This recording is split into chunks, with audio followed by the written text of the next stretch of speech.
Assalamualaikum warahmatullahi ta'ala wabarakatuh. Alhamdulillahirabbil alamin, wassalatu wassalam wa ala asrafil anbiya'i wal mursalin wa ala alihi wa sahbihi ajmain. Alhamdulillahirabbil alamin, hamdan katsiran thayyiban mubarakan fihi kama yanbaghi li jalali wajhikal azim sultanik.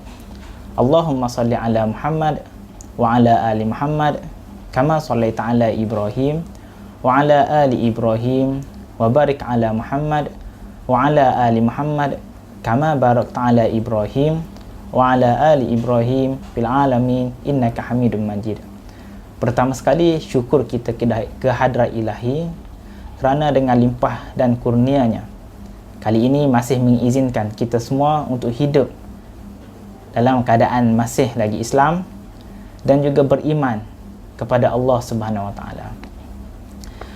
InsyaAllah saudara-saudari dan tuan-tuan dan puan-puan sekalian, hari ini saya Muhammad Khairul Dhamiri Biramli akan ingin membuat satu perkongsian, iaitu berkenaan dengan kelebihan bacaan hauqalah.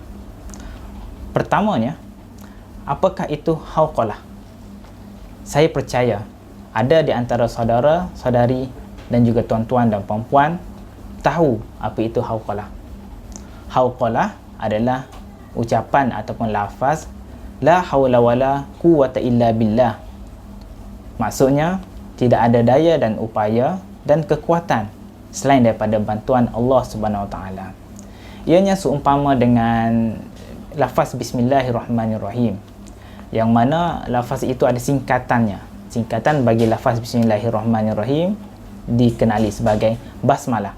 Begitu juga dengan lafaz la hawla wala quwwata illa billah, singkatannya dikenali sebagai hauqalah. Baiklah saudara-saudari, tuan-tuan dan puan-puan yang dihormati sekalian, sesungguhnya mengamalkan bacaan hauqalah ini banyak kelebihannya. Antaranya adalah mengawal kebimbangan, dapat menyembuh daripada penyakit, dapat menambah ketaatan kepada Allah Subhanahu Wa Taala, dapat melindungi daripada bahaya, dan ianya sunnah Nabi, dan banyak lagi. Dan kelebihan-kelebihan ini adalah warid daripada hadis-hadis yang sahih. Namun pada kali ini sukanya saya untuk memfokuskan kepada satu hadis, yang mana hadis yang diriwayatkan oleh Imam Al-Hakim di dalam mustadraknya, iaitu Mustadrak ala Sahihaini lil Hakim Abu Abdullah, dalam fasal Kitabud Du'a wa Takbir wa Tahlil wa Tasbih wa Zikr, wa amma hadis Rafi' bin Khadij, yang mana hadisnya berbunyi an Abi Hurairah radhiyallahu anhu anna Rasulullah sallallahu alaihi wasallam qala man qala la haula wala quwwata illa billah kana dawaan min tis'atin wa tis'ina da'an aisaruhal alhammu. Maksudnya dari Abu Hurairah radhiyallahu anhu, dari Rasulullah sallallahu alaihi wasallam bersabda, barang siapa yang membaca la haula wala quwwata illa billah, ataupun dengan maksudnya tidak ada daya upaya selain daripada bantuan Allah Subhanahu Wa Taala, maka ianya adalah mempunyai penawar bagi 99 penyakit, dan paling minimum ataupun paling ringannya ia adalah penawar kepada penyakit kebimbangan. Hadis ini adalah hadis nombor 1990 riwayat Al-Hakim di dalam Mustadraknya.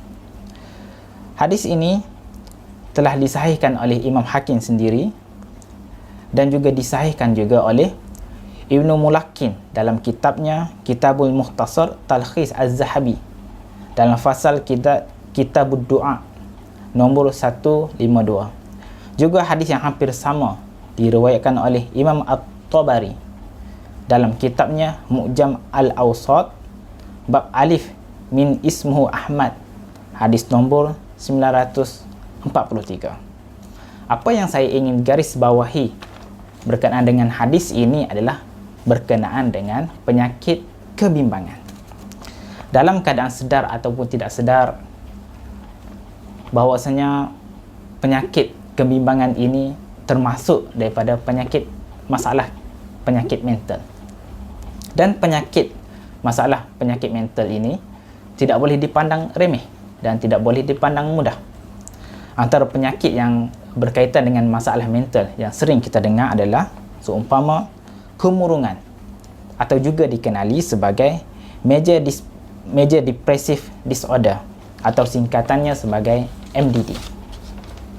Yang kedua adalah keresahan atau anxiety disorder, iaitu suatu perasaan bimbang yang terlampau, panik dan sebagainya.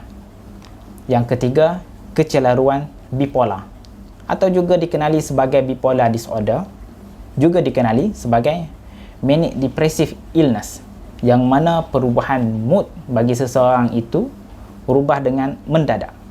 Yang keempat adalah skizofrenia, iaitu mereka yang hidup dalam dunia imajinasi mereka sendiri, yang mana mereka tidak menyentuh langsung hidup dalam keadaan realitinya. Satu kajian yang dibuat oleh Tinjauan Kebangsaan Kesihatan dan Mobiliti pada tahun 2019 menyatakan di Malaysia ini mempunyai seramai 500,000 individu dewasa mengalami masalah mental. Itu yang dilaporkan.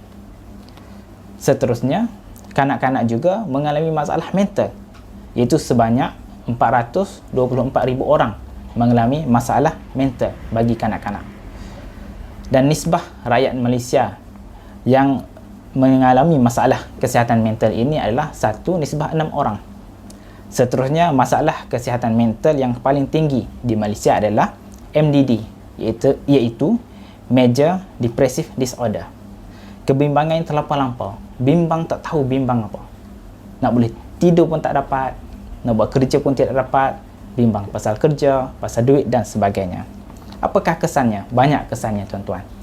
Cuma di sini saya menyentuh kesan yang paling teruk. Yang pertama, ia akan membawa kepada sakit fizikal. Jika kita lihat, 48% pesakit mental akan menghidap minimum satu daripada penyakit kronik fizikal. Bagi contoh, darah tinggi, jantung, diabetes dan sebagainya. Dan lebih teruk kesannya adalah membawa kepada kematian, sama ada kematian pada dirinya sendiri ataupun kematian kepada orang lain. Satu artikel yang dibuat oleh Muhammad Faizul Hassan, Nafisah Muhammad Hassan, Ernie Suzila Kasim dan Muhammad Iskandar Hamzah di dalam Journal of Economic Research in Business and Social Science, dan artikelnya bertajuk Issue and Challenge of Mental Health in Malaysia, menyatakan menjelang tahun 2020 penyakit mental akan menjadi penyakit kedua terbesar di Malaysia selepas sakit jantung. Ini adalah satu kajian yang dibuat pada tahun 2018, ketika mana mereka tidak boleh menganggarkan adanya pandemik ataupun wabak akan melanda dunia secara globalnya, iaitu pandemik COVID-19.